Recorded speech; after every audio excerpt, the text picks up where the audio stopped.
Buenas tardes, chicas y chicos. La idea de este video es que nosotros como curso estamos atrasados en una clase con respecto al curso de la mañana y hay un contenido que no alcanzamos a ver antes de la EP, ¿verdad? Que se nos viene encima el viernes.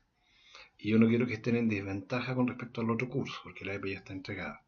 Por tanto, vamos a asumir este formato como una clase compensatoria a ese proceso para poder internalizarlo, trabajarlo y después ratificarlo en la clase presencial. ¿Ok? Para poder terminar lo que habíamos visto con respecto a autoestima, ¿verdad? Y en el área socioafectiva, para la autoestima podrían utilizar la estrategia construcción de autoestima en el contexto escolar que plantea Neva Midicic en el texto Creo en ti. Tal vez la idea sea que ustedes puedan ir a la biblioteca o si alguien lo tiene, ¿ya? Ahí aparece esta estrategia de trabajo con respecto a la autoestima, para que al momento de realizar su intervención, ¿verdad? Y tengan que justificar el trabajo en autoestima, tengan la estrategia, tengan el autor y tengan un sustento teórico para ella. ¿Ok? Entonces, cuanto al trabajo de autoestima, ¿no es cierto? Básense en construcción de autoestima en el contexto escolar. Creo en ti. Si hay alguien que tiene que trabajar autoestima, pero la persona no está en el contexto escolar, puede igual basarse en los pasos que entrega la autora y modificar en la estructura, vale decir, sacarlo del contexto escolar y aplicarlo en el contexto en que su beneficiario o sujeto evaluado, ¿verdad?, se encuentra. Porque las claves de la autoestima son transversales al ser humano, por tanto no depende de una autoestima eh, que varíe mucho en el tiempo en cuanto a los principios. Una persona con una baja autoestima infantil, ¿verdad? Y no tratada debe tener las mismas características en un ambiente universitario o en un ambiente laboral. Por tanto, las premisas para trabajar pudieran ser las mismas. La progresión de la estrategia también les sirve. Una vez dicho esto, vamos entonces a la clase que nos falta. ¿Ya? El aprendizaje significativo. Nosotros como profesionales del aprendizaje, ¿verdad? Trabajamos en educación y hemos escuchado a ustedes seguramente a través de todos los semestres que ya han cursado en la carrera, han escuchado mucho del aprendizaje significativo. Tal vez puedan identificar, ¿verdad?, su autor, ¿no es cierto? Pero tiene una característica que es que en este semestre y de aquí en más ustedes debieran ir trabajando, conociendo, porque es la base de la instalación de nuestro trabajo en el beneficiario. Cuando Ausubel, ¿verdad?, establece el criterio del aprendizaje significativo, dice que es para referirse a la información que obtenemos del medio donde nos relacionamos y que logra calar, ¿verdad?, tan dentro de nosotros que genera una transformación o un cambio grande. Pero para que esto se logre es necesario la participación del aprendiz activa, es decir, la persona que está siendo intervenida debe ser el protagonista de las actividades, no debe ser el espectador de las actividades. ¿Ya? ¿Y para qué es esto? Para que el sujeto construya sus conocimientos en la medida que va experimentando ciertas situaciones. Nosotros hemos dicho que el aprendizaje, ¿verdad?, significativo es resistente al olvido y un montón de cosas más que distintos profesores les deben haber estado diciendo a través de su asignatura. Pero cuando nos preguntamos, ¿qué es lo significativo de lo significativo? ¿Cómo yo sé que lo que estoy haciendo está intencionado y estoy haciendo un aprendizaje significativo? ¿O se lo traspaso al sujeto que tengo al frente y que él lo signifique simplemente? ¿Cómo construyo como profesional de la psicopedagogía actividades significativas que tiendan a instalar las habilidades y competencias que pretendemos en el sujeto? Ok, esa es la materia de esta clase. Ok, vamos a ir viendo estas situaciones.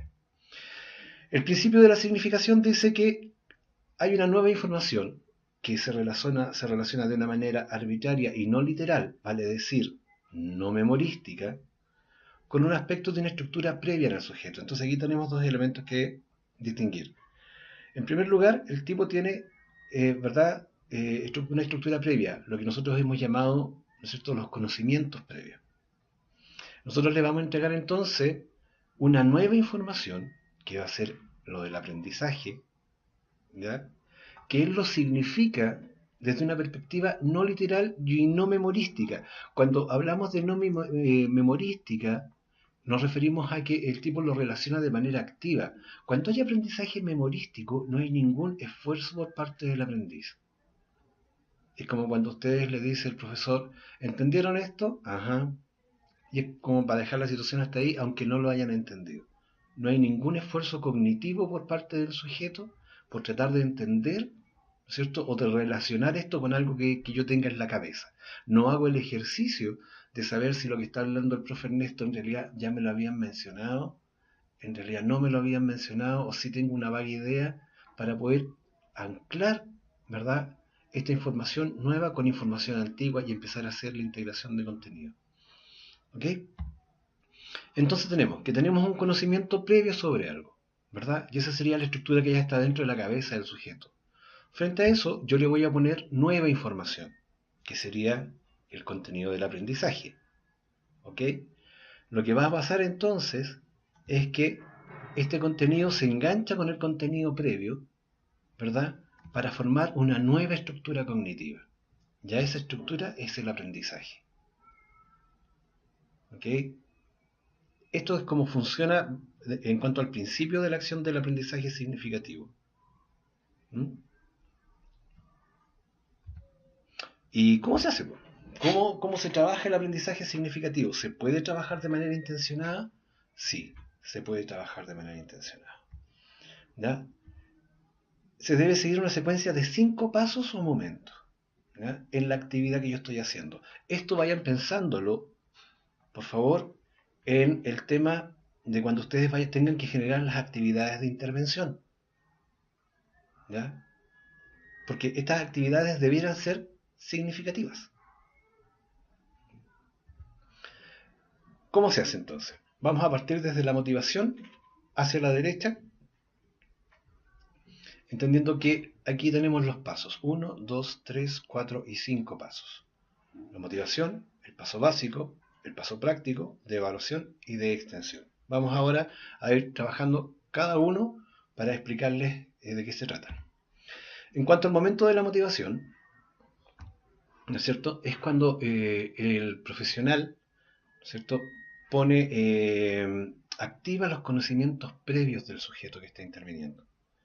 ¿Ya? ¿Se acuerdan ustedes, tal vez en su defensa del caso, que una de las mayores situaciones reiteradas que hubieron fue cuando Pamela o Nicole les preguntaba: ¿y la activación de conocimientos previos? ¿Y la activación de conocimientos previos? ¿Ya? Tiene que ver con esto. Para poder preparar la estructura cognitiva que el sujeto tiene para que sea receptiva a la información que yo les estoy dando, ¿verdad?, debo estimularla. Entonces, en la actividad debe haber un momento de motivación en el cual yo pongo, mediante preguntas generadoras o preguntas activadoras, ¿verdad?, al sujeto que estoy interviniendo, ya sea de manera grupal o individual, ¿cierto?, atento, ¿cierto?, y preparado para entregar el nuevo contenido, para que para él el contenido que le voy a entregar tenga un significado, ¿vale? Es decir, se relaciona con algo que yo ya sé, o que por lo menos tengo algún nivel de conocimiento. El segundo momento es el momento básico. Este es el momento importante y es de aquí donde yo coloco la información nueva que veíamos en el cuadro. ¿Ya? ¿No es cierto? Aquí yo instalo los nuevos contenidos asociados a esto. Esta parte es súper importante, ya que de alguna manera, como tengo activado conocimientos previos, ¿ya?, por ejemplo, en el caso del trabajo con personas adultas, hay personas que han hecho algo que creen que lo han hecho bien durante toda su vida, pero cuando yo le entrego el dato del conocimiento nuevo se dan cuenta de que no lo están haciendo bien. ¿Ya? Hay que enseñarles a aprender, a desaprender. ¿Ya? Por ejemplo, hay personas que estudian tomando café con Coca-Cola durante muchos años, asumiendo que ahí se encuentra la clave del éxito. Y cuando tú le dices que en realidad es mejorar el método de estudio, les cuesta convencerse del tema. Este es el momento entonces donde yo entrego la información que debiera engancharse, hacer sentido con la estructura previa del sujeto, para poder generar la nueva estructura de aprendizaje. Luego el momento práctico. No saco nada con entregarle la información nueva si el sujeto no lo va a experimentar. Entonces, en este momento 3 es cuando llevamos al sujeto a que practique la habilidad, la competencia que le estamos entregando. de la capacidad que sea, ya sea de escritura, de lectura, de cálculo, física, da lo mismo, ¿verdad? Siempre tiene que haber un momento de activación, un momento, ¿verdad?, de entrega de información nueva, y ahora vamos a aplicar este formato nuevo, cómo se realiza. Luego es el momento de la evaluación. Y sí, la evaluación siempre es transversal a todo el proceso, pero acá el momento de la evaluación es casi metacognitivo, porque es el sujeto, como decía Paul, ya es el sujeto el que evalúa lo que hizo para ver si logró el objetivo al final, ¿verdad? Y puede hacer las correcciones. Tal vez vaya a ser necesario, ¿verdad?, volverse al momento 3, ¿ya?, para que vuelva a practicar. Si él no logró lo que tenía que hacer, cambia la estrategia, debe volver a practicar, ¿ya? Y hasta que le resulte. Una vez que ya tenemos la evaluación hecha y vimos en qué cómo lo habíamos hecho y si nos había resultado o no, y tuvimos este momento de evaluación, viene el momento que es importante porque aquí es donde el aprendizaje se establece y se fija. Y es el momento de extensión. Vamos a llamar al momento de extensión, es el momento de extensión o generalización, también se le conoce así, y es donde relacionan lo que aprendieron, este nuevo conocimiento, con otras áreas que no tengan que ver con el mismo ámbito. ¿Ok? Para poder generalizarlo y extrapolarlo a otras situaciones parecidas, análogas de la vida o de otra asignatura. ¿Verdad? Para que entender que así, de esta manera, esta nueva estructura se cimienta y se establece conexiones nuevas con otras estructuras que no necesariamente tengan que ver con solo el contenido que estamos tratando. La resolución de problemas, por ejemplo, de Polya, en los pasos que plantea Polya, ¿verdad?, no necesariamente pudieran servir solo para los problemas matemáticos. Si tú tienes una situación que dilucidar en la vida, tal vez debieras estar preguntándote frente a cada prueba, ¿qué me están preguntando? ¿Qué datos tengo para responder? ¿Cierto? ¿Qué cosas tengo que hacer para llegar a la respuesta? Y después evaluar si la respuesta fue la adecuada o no. Entonces no es solamente privativo de la situación matemática o de cálculo, ¿verdad? Entonces, cuando nosotros tendemos un aprendizaje, la idea es que el estudiante, esta estructura nueva, pueda adquirir, piensen en una neurona, ¿verdad?, que los axones empiecen a estirar, ¿ya?, con las dendritas para poder conectarse con otras neuronas y generar desde ahí, partir de ahí, este nuevo proceso cíclico y significar este aprendizaje y dejarlo instalado. ¿Ok? Veamos si logramos hacer el ejemplo. Siempre atento con esto porque en la prueba viene en una parte donde ustedes van a tener que construir actividades según aprendizaje significativo. Vale decir, en las actividades que ustedes realicen en la prueba, ya estamos practicando para lo que es el cuaderno de intervención, ¿ok? Debiera notarse cuál es el momento de activación, cuál es el momento de entrega de información, cuál es el momento práctico, cuál es el momento de evaluación y cuál es el momento de extensión. ¿No es cierto? Ojo con la evaluación. No quiere decir que son los indicadores de evaluación, porque esa es mi evaluación de cómo el sujeto realiza la actividad. Esta evaluación siempre es la que hace el sujeto. Veamos con un ejemplo.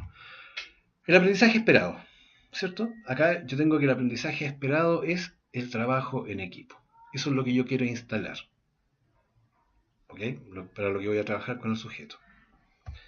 Entonces, en el momento 1, el psicopedagogo le pregunta al beneficiario si conoce el concepto o lo que significa trabajo en equipo. Y lo puede ejemplificar, por ejemplo, con el fútbol. Las preguntas activadoras, entonces, serían: ¿se puede jugar fútbol solo? ¿Es bueno que solo uno tenga la pelota cuando se juega el fútbol? ¿Verdad? Las respuestas, técnicamente todos debieran saber lo que es el fútbol. Este es un ejemplo, no lo generalicen, no es aplicable a todos, ¿ya? Tiene que ver con el colectivo o con la característica propia del beneficiario, ¿ya? Va a generar respuestas que van a predisponer, entendiendo que él maneja lo que es el fútbol, a lo mejor alguna vez lo ha practicado, y entiende que es algo más colectivo que individual. ¿Ok? Perfecto. Con esto ya activamos al sujeto, lo pusimos en situación de aprendizaje, ya todo lo que ha tenido que recordar, aunque no lo verbalice, ¿ya? Tiene a esta estructura cognitiva previa, ya la tiene muy activa. En el momento 2, entonces, entregamos el conocimiento nuevo. Y el psicopedagogo entrega información sobre la importancia del trabajo con otros para el logro de un objetivo, que en definitiva esa es la naturaleza del trabajo en equipo. ¿Ok? Lograr que un colectivo se ponga de acuerdo para el logro de un objetivo en común. Más allá si es deporte, más allá si es en el trabajo, más allá si es una tarea escolar. En el momento 3, entonces, realizan actividades grupales. Puede ser asociados al fútbol o puede trabajar con otra persona, incluido con el psicopedagogo, ¿verdad?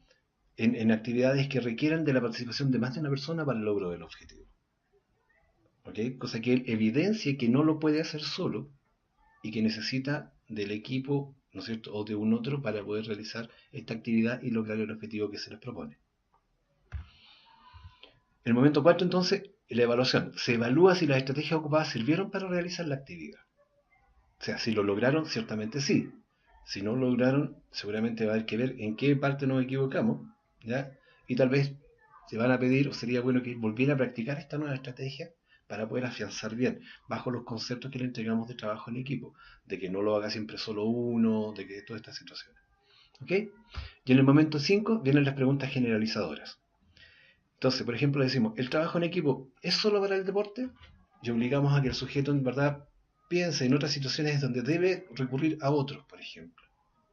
Tal vez ha cocinado con su mamá, tal vez ha ayudado a su papá a pintar la casa, tal vez ha ayudado a arreglar, no sé, la llave, ¿ya? Donde dos personas tienen que trabajar y interactuar.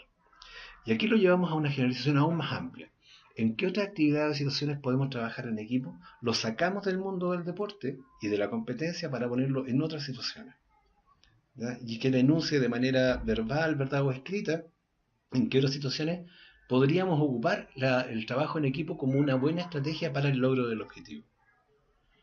Y por último, lo situamos de nuevo en el ámbito de lo escolar y le decimos, ¿los trabajos en grupo que dan los profesores podrían ser considerados trabajo en equipo? Porque la gente trabaja en grupos casi por osmosis, sin entender que tienen un fin común, ¿verdad? Y muchas veces pasa, y tal vez por eso pasa, porque no se entiende bien, es que por lo general los trabajos en equipo lo termina haciendo una o dos personas en un grupo de 5, ¿ya? Entonces la idea es que él también entienda, ¿verdad?, que en su ámbito escolar y no escolar, el trabajo en equipo está presente pensado en el logro de un objetivo. Bien, espero que haya quedado medianamente claro. Lo importante, insisto, ¿verdad?, es que usen esta estrategia de 5 pasos para generar las actividades que vengan en la prueba. En la prueba se les pide un objetivo general, 3 específicos y una actividad por cada específico. Entonces, esa actividad debiera notarse que es significativa o que cumple con los 5 pasos del aprendizaje significativo, ¿ya?, asociados al caso que se les va a entregar. Bien, cualquier cosa estoy abierto con el correo, así que me pueden hacer consultas y eso. Espero que les haya gustado el formato. De ser así, lo podemos volver a repetir. Que estén bien.